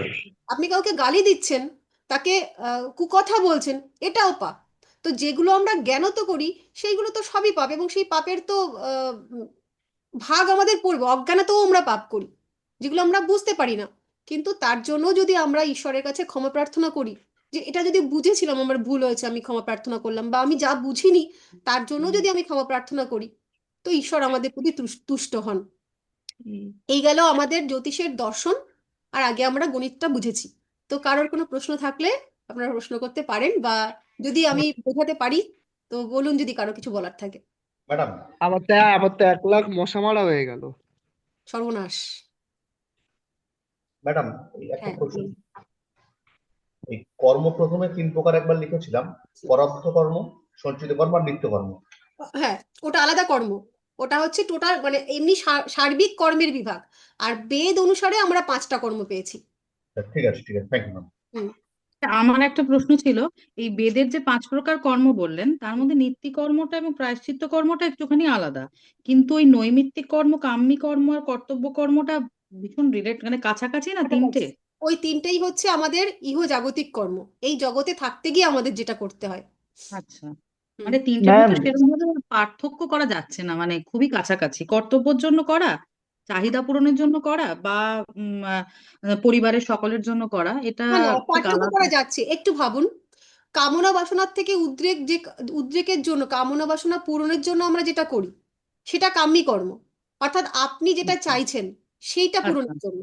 আচ্ছা, কর্তব্য কর্মের জন্য দেখুন, এমন জগৎ যে জীবনে আপনাকে অনেক কাজ করতে হয়েছে যেগুলো আপনি চান না, আচ্ছা কিন্তু কর্তব্য পূরণের জন্য আপনাকে করে যেতে হয়েছে। আপনার আচ্ছা নিজস্ব আহ স্বকীয়তা, আপনার নিজস্বতা আচ্ছা বর্জন করে আচ্ছা। আপনাকে সেটা হুম করতে হয়েছে। এটা গেল। হুম হুম আর একটা হচ্ছে সামাজিক, যেটা আমি প্রথমে বলেছিলাম, নৈমিত্তিক কর্ম। আমরা সমাজে হুম। থাকতে গেলে একে অন্যের জন্য, মানে আপনার বাড়ির নয় সেটা, পাশের বাড়ির, বাজারের, দোকানের, হসপিটালের, সেটার জন্য আমরা যে সমস্ত কর্ম করি, সমাজের প্রতি আমরা দায়বদ্ধ থেকে যে কাজ করি, সেটা হচ্ছে নৈমিত্তিক কর্ম। আর নিত্য কর্মটা আচ্ছা হচ্ছে ঈশ্বরের প্রতি, আর শেষটা হচ্ছে প্রায়শ্চিত্ত কর্ম। আচ্ছা। ঠিক আছে? ওকে। আমি একটা কোশ্চেন করবো। হ্যাঁ হ্যাঁ, ম্যাম, নিশ্চয়ই। বলছি ম্যাম, আপনি যে ভাগ্য দুপ্রকার বলেছেন, দৃঢ় ভাগ্য আর অদৃঢ় ভাগ্য, হুম তো আমাদের আপনি যেটা বললেন যে আমাদের যে জীবিকা অর্জন, এটা হচ্ছে পূর্ব নির্ধারিত থাকে, তাই তো? হুম মানে হুম। আমরা এটাকে চেঞ্জ করতে পারি না? না, ব্যাপারটা হচ্ছে যখন আপনি জ্যোতিষের কাছে যাবেন, মানে এটা আমরা কিন্তু জ্যোতিষ রিলেটেডই আলোচনা করছি। আপনি আপনার জীবনে কোন কর্মের মাধ্যমে সাফল্য অর্জন করবেন, ওটা হচ্ছে নির্দিষ্ট। ঠিক আছে? এবার আপনি ধরুন, আপনাকে হয়তো আপনার চার্ট বলছে যে আপনি একজন বিউটিশিয়ান হয়ে যান। যদি আপনি একজন বিউটিশিয়ান হয়ে যেতে পারেন, তাহলে আপনি লাইফে সাকসেস পেয়ে যাবেন। কিন্তু আপনি সেটা না করে আপনি পাশের দোকানে একটা বুক কিপারের কাজ করছেন, সেটা আপনার চয়েস, ওইটা হচ্ছে নিত্যকর্ম। এখানে কিন্তু ঈশ্বর হাত দিতে আসবে না। যখন আপনি নিজে একজন জ্যোতিষ হচ্ছেন, বা যখন আপনি জ্যোতিষের কাছে যাচ্ছেন, তখন উনি ডিফাইন করে দিতে পারবেন যে এই জন্মে আপনি আসলে কোন কর্মটা করলে সাকসেস পাবেন বা সাফল্যের চূড়ায় উঠবেন, ওটা নির্দিষ্ট। ঠিক আছে? আচ্ছা। আর ম্যাম, বলুন। আমারও একটা প্রশ্ন ছিল। হ্যাঁ বলুন। বলছিলাম কি যে এই ফলিত আর গণিত জ্যোতিষের মধ্যে ডিফারেন্সটা কি? কারণ গণিতে তো আমরা অঙ্ক কেটে ছক কষে গণিতটা প্রিডিক্টই হচ্ছে, করছি ওটা তো দুটোতেই। পুরোপুরি যখন চার্টটা তৈরি করব, চার্টটা তৈরি করতে গেলে আমাদের লাগবে ভৌগোলিক অঙ্ক, যেটা আপনি মাধ্যমিক, যেটা তুমি মাধ্যমিক লেভেলে পড়েছিলে, দ্রাঘিমা অক্ষাংশের যে অঙ্কগুলো, তাই তো? ওই অক্ষের মানে লঙ্গিটিউড ল্যাটিটিউড। একদম ওই অঙ্কগুলো করে আমরা, যখন একটা মানুষ জন্মগ্রহণ করছে, ওই জন্মগ্রহণ কার সময় যে লগ্নটা পূর্ব দিকে উদিত হচ্ছিল, সেটি হচ্ছে ওই ব্যক্তির লগ্ন। এবং তার জন্য নির্দিষ্ট অঙ্ক করতে হয়। সেই অঙ্কের মাধ্যমে কোন গ্রহের স্পুট কত, অর্থাৎ কত ডিগ্রি, কোন গ্রহ কোথায় বসে আছে, সেইটা আমরা বার করব। সেইটার বার করা পর্যন্ত হচ্ছে গণিতের কাজ। হলো? বার করার পরে কি ফল দিতে পারে ওই গ্রহ, সেটা হচ্ছে এই ফলিত জ্যোতিষের ক্লাস। সেইটা আমরা এই ক্লাসগুলোতে শিখবো। ম্যাম, বার কিন্তু করার এই পর যে পরাশর মুনিও তো মনে হয় গণিত জ্যোতিষ করে ফলাদেশ করতে পারতেন হয়তো, কিন্তু উনি ফলিত ওনার, জ্যোতিষের হ্যাঁ তো উনি যখন করতেন, উনি ছিলেন ওনার তখন সিস্টেমটা আলাদা ছিল। পরাশর মুনির টাইমটাতে ছিল পৃথিবী স্থির, সূর্য ঘুরছে। দিয়ে দেবো। ঠিক আছে? এই চিন্তা ভাবনার উপরে উনি হচ্ছে তখন প্রেডিকশনটা করতেন, অবশ্যই প্রেডিকশন করতেন, কিন্তু তখন নক্ষত্র কেন্দ্রিক ছিল প্রেডিকশনটা। পরবর্তীকালে গ্রহ এসছে। ঠিক আছে? ওকে। Okay ma'am. আর আরেকটা ওই যে ওই কর্মের ব্যাপারটাই, যে এই হুম। 5 প্রকারের কর্ম আমরা লিখলাম, সেটার কোনো স্পেসিফিক নাম আছে? ওই তো কারণ প্রত্যেকটা এর বলে আগে দিলাম। তো নিত্যি না কর্ম। মানে, না না, সেট হিসাবে যেমন প্রথমে আমরা প্রারব্ধ কর্ম, সঞ্চিত কর্ম, নিত্য কর্ম লিখেছি 3টে। হ্যাঁ এবার আমরা 5টা লিখছি আবার, তাহলে হ্যাঁ, 5টা যে এইগুলো। কর্ম, এই 5টা কর্ম হচ্ছে বেদ অনুসারে। ঠিক আছে? আচ্ছা, এটা বেদ বেদের, অনুসারে। মানুষের জীবনে বেদ অনুসারে যে কর্ম হওয়া উচিত, সেই 5টি কর্মের বিভাগ, এটা হচ্ছে ইহ জন্মে, এটা হচ্ছে নিত্য কর্মের অংশ, ঠিক আছে? আর আচ্ছা টোটাল কর্মকে সার্বিক ভাগে 3টে ভাগ করা হয়, একটা প্রারব্ধ, একটা সঞ্চিত, ওটা এ জন্মের নয়, ওটা প্রিভিয়াস লাইফের। তারপরে যে নিত্য কর্ম, ওই নিত্য কর্মটাকে বেদ 5টি ভাগে ভাগ করেছে, সেই 5টি ভাগ হচ্ছে এগুলো, ঠিক আছে? মানে নিত্য আচ্ছা, কর্ম। বেশ বেশ বুঝেছি। ওকে ওকে, হুম। আর কারোর? আমি একটা প্রশ্ন করব। হ্যাঁ হ্যাঁ, বলুন। জ্যোতি প্লাস ঈশ্বর, যে ঈশ্বর লিখলাম ঈশ, হুম হুম হুম। অর্থাৎ ঈশ্বরের কাছ থেকে আসা, তারপরে আমি ঠিক জ্যোতিষের কাছ থেকে আসা আলো, উনি আচ্ছা আমাদের আচ্ছা একটা নির্দেশ দিচ্ছেন যে এইভাবে, ঠিক আছে? এই যে আমরা পড়বো একটা চার্ট দেখে শুধু বলে দিলাম সপ্তমে রবি আছে, অষ্টমে শনি আছে, এইগুলো দেখে আমরা যে একটা ভবিষ্যৎবাণী করতে পারছি, এটা কিভাবে পারছি? কিন্তু ঈশ্বরের দ্বারা, এই যে শাস্ত্রটাই হচ্ছে ঈশ্বরের প্রেরিত একটা রশ্মি, যেটা একটা হুম সূত্রের মাধ্যমে আমরা পাচ্ছি, অর্থাৎ তিনি চাইছেন সিগনিফিকেশন, আর কিছুই নয়, ঠিক আছে? তাহলে আমরা ক্লাস ম্যাডাম, 8। একটা লাস্ট একটা প্রশ্ন আছে, ইন্টারেস্টিং। আপনি যেটা বললেন যে দৃঢ় ভাগ্য অ্যান্ড অদৃঢ় ভাগ্য, অনেক সময় দেখা যায় যে বাচ্চাদের ডেলিভারি হওয়ার আগে তার পিতামাতা বা স্বামী স্ত্রী তারা ওখানে এটা গিয়ে চার্ট ভুল, এটা দেখে। একটা ভুল, শুনুন। হ্যাঁ। আপনি একটা গ্রাম বাংলায় একটা কথা আছে, বুঝলেন? যে হুম যখন আগে কিনা বাড়িতে প্রসব হতো, তখনকার একটা কথা, হুম যে শ্রীকৃষ্ণ যতক্ষণ এসে মায়ের পশ্চাতে আঘাত না দেন, ততক্ষণ পর্যন্ত সন্তান প্রসব হয় না। আমি মনে করছি, আমি ব্যক্তিগতভাবে আমার জীবনটা আপনাদের সঙ্গে শেয়ার করব, বলুন। আমি মনে করছি সিজারের টাইমটা আমি ঠিক করেছি, আমি হুম মনে করছি ডক্টর অ্যাপয়েন্ট আমি করেছি, এবং ওই নির্দিষ্ট সময়ে আমার বাচ্চা জন্মগ্রহণ করবে, তার দশান্তশে আমি ভালো করে ফেলবো, ওটা নয়। ওটা আমি মনে করছি ওই বাচ্চাটাতে জন্মাবে। হ্যাঁ, এই সি সেকশনটার মাধ্যমটা আলাদা হয়েছে, জন্মের তারিখ, জন্মের সময়, জন্মের যে জন্মকালীন সময়ে ওর যে ভাগ্য তৈরি, ওটা না ওইটাই ছিল। আমার যখন সন্তান হয়, তখনও আমি প্রফেশনাল অ্যাস্ট্রোলজার ছিলাম না, কিন্তু ওই হুম অ্যাস্ট্রোলজির ঝোঁকের থেকে আমি কিন্তু ডেট টাইম সব একদম ঠিকঠাক করে আমার সন্তানের প্রসবের আমি টাইমটা ঠিক করে ফেলেছিলাম। হুম। হুম কিন্তু দুঃখজনকভাবে সেদিন ডাক্তার আমার শিলিগুড়িতে আটকে থেকে আসতে পারেননি, আমাকে তার পরের দিনই আমার সন্তানকে প্রসব করাতে হয়েছিল। তো এই সি সেকশনের ধারণাটা, ওটা কিন্তু ভ্রান্ত, ওটা নয়। আপনি চাইলেই আপনি বাচ্চার জন্মর যে সময়টা আপনি নির্ধারণ করতে পারেন না, ওর ওই সময়টাই আসার ছিল। আপনি ভাবছেন আপনি করছেন, কিন্তু আপনি করতে পারেন না, ওটা মানে কিন্তু তাহলে যে এই যে ক্লায়েন্টরা যায় তাদের কি জাস্ট কাইন্ড মেন্টাল স্যাটিসফ্যাকশনের মেন্টাল জন্য যে স্যাটিসফ্যাকশন, আমি একদম এটা মেন্টাল ভাবে করতে স্যাটিসফ্যাকশন, যাচ্ছি, একেবারে যাতে গ্রহ একেবারে গ্রহ লগ্ন টগ্ন ঠিক একদম থাকে, একদম রাইট? একদম। ওটা পুরোই মেন্টাল স্যাটিসফ্যাকশন, ও পারবে না। ও যতই ঠিক করে যাক, হুম দেখবেন হুম মানে 100 চার্ট যদি আপনি অ্যানালাইসিস করেন, 100 কেস যদি আপনি অ্যানালাইসিস করেন, ও হুম গেছিল ভেবে নিয়ে গেছিল 1 ঘন্টা আগে, হয়েছে 2 ঘন্টা পরে, এরকম প্রচুর কেস দেখবেন যে হুম হয়নি, ডাক্তারও ছুটছে সকাল 7টার সময় সি সেকশন করতে হবে, পেশেন্টও ছুটছে, কিন্তু বিষয়টা ওরকম নয়, ওই সময়টা ওর আসার ছিল বলে একটু ইন্টারাক্ট করছি, বাহ, থ্যাংক একটু ইউ। হালকা ইন্টারফেয়ার করছি। পরের ক্লাসের টাইম হয়ে গেছে, তাই এই ক্লাসটাকে আর কন্টিনিউ করা যাচ্ছে না। ওকে ওকে, তো থ্যাংক ইউ। আপনারা পরের দিন আবার ডিটেলে জানবেন। আজকে এই পর্যন্তই। শুভরাত্রি সবাইকে। আমার একটা জিনিস জানার ছিল, এর না পরে না, যে আজকে আর ভিডিওগুলো জানা যাবে আচ্ছা, না। হবে, আপনি ক্লাসে চলে আসুন, গ্রুপে চলে আসুন, গ্রুপে আমি উত্তর দিচ্ছি, ওকে ম্যাডাম স্যার? একটু অফ করে দিন, এটা হ্যাঁ লিঙ্কটা হ্যাঁ। অফ।